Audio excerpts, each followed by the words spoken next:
السلام عليكم ورحمة الله وبركاته. ازيكم عاملين ايه؟ بتمنى تكونوا بخير دايما. اهلا وسهلا بكم، نورتونا وشرفتونا، وشكرا لكم على حضوركم الجميل الطيب.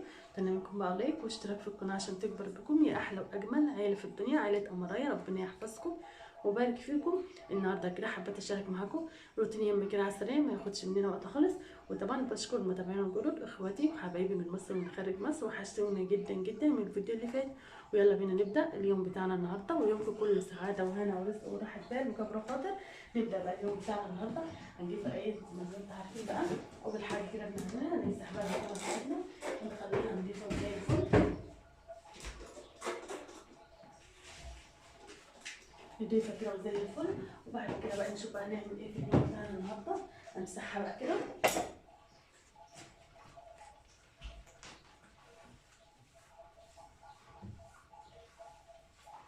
دقايق كده، نضيفه زي الفل دقيق. نمسك بقى المطبخ بتاعنا كده في نصه، وامسك بقى الاطباق اللي على الحوض. طبعا جايبه شويه كروم كده حلوين كده عشان طبعا نصوم بقى لرمضان. اللهم بلغنا رمضان لا فاضيين ولا مفطرين، امين يا رب العالمين. وبجد انتم منورين ومشرفين وانتوا على راسي من فوق. طبعا بحب اشارك معاكم كل حاجه، احلى واجمل اخوات في الدنيا كلها. ربنا يحفظكم ويبارك فيكم ويجعل ايامكم كلها سعاده وهنا ورزق كده وراحه بال وكبر خاطر، زي ما انتوا دايما كده. وكبر خاطري ما تحرمش منكم ابدا. روح بقى كده المطبخ اهوت. بعد كده بقى ايه، همسك بقى الحوض كده انضفه واخليه فل شمعة منوره في الايام، ما ياخدش مني وقت خالص. يا احلى واجمل اخوات في الدنيا كلها. بحب اشارك معاكم كل حاجه، بتشجعوني وبتنوروني وبتسعدوني. ربنا يجعل ايامكم كلها سعاده كده يا رب. يلا بينا كده نروق بقى المطبخ بتاعنا. طبعا الحوض بقى شايفين بقى عامل ازاي بادل خالص. طبعا بعتذر عن الاطاله لان طبعا النور برضه قاطع. همسك بقى ايه بقى همسك بقى ايه، ممكن افتح البلطه دي. همسك بقى الحوض كده انضف بقى كده الحاجات اللي عليه.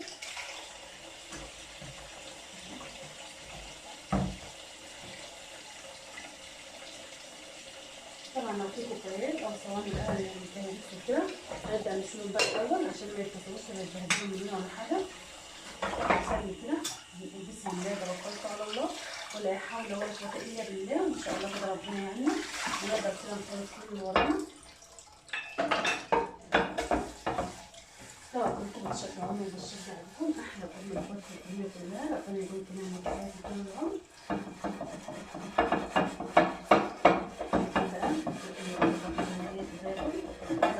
عامله فيها صينيه كنافه كانت ان شاء الله اللهم بارك كانت جميله جدا وفي منتهى الجمال. طبعا كنت عاملاها بطريقه كده سهله كده وبسيطه. طبعا كنت عايزه يعني عاينه الكنافه كانت في الفريزر يعني، فكانت مجمده. فاول ما تطلعها تكون مفتته كده يعني وتكون ناعمه مجمده كده. جبت بقى نص كوبايه من السمنه حطيتها عليها وحطيت 3 معالق سكر بودر ومسكتهم بقى كده. خليتهم ايه، قلبتهم معاها كده وخليتهم في الخليط رملي. وبعد كده بقى عملت لها بقى شويه ايه، عملت لها شويه كريمه كده زي المهلبيه. عملت لها المهلبيه ازاي؟ عملت بقى الحليب اللي هو اللبن، وحطيت قلبت عليه النشا كده اللي بارد كده على البارد، ما حطيتش فيها سكر خالص، قلبتهم على النار. طلعت ما احلى واجمل كريمه جميله جدا وناعمه. كمل بقى غسل بقى كده ايه الكوبايات والحاجات اللي هي على الكوبايات. وبجد نورتوني وشرفتوني واسعدتوني. ربنا يجعل ايامكم كلها سعاده كده وهنا ورزق كده وراحه بال دايما.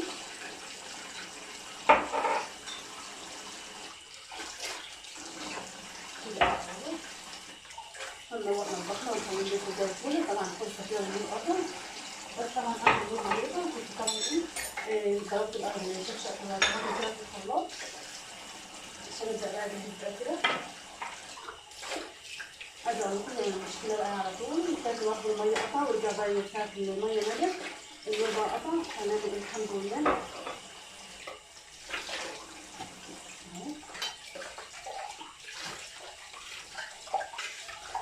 كويس. النور طبعا ايه الشرط بقى الجديد كده هيكون شايفين عامل الشرطه قبل النور ما يقطع.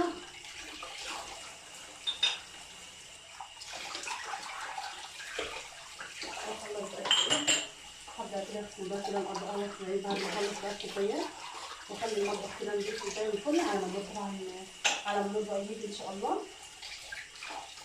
لو كنت بقى المية القطعة بتاعت الدنيا مبهدلة حواليا عاملة ازاي.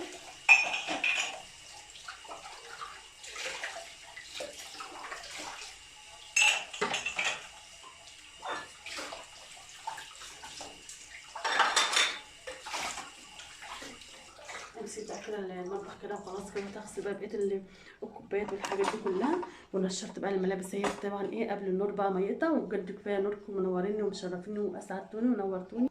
شايفين بقى نشرت بقى الغسيل اهوت، الملابس عامله ازاي ما شاء الله اللهم بارك. نشرتها هي تبقى نضيفه زي الفل. وطبعا كويس ان نشرت قبل النور بقى ما يقطع وكده.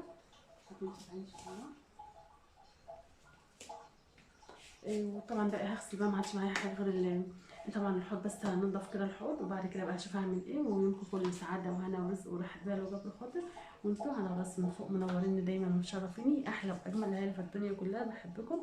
ربنا يديمكم نعمه في حياتي طول العمر، امين يا رب العالمين. واتبقى لكم ما اطولش عليكم، وفي حفظ الله ورعايته. مع السلامه.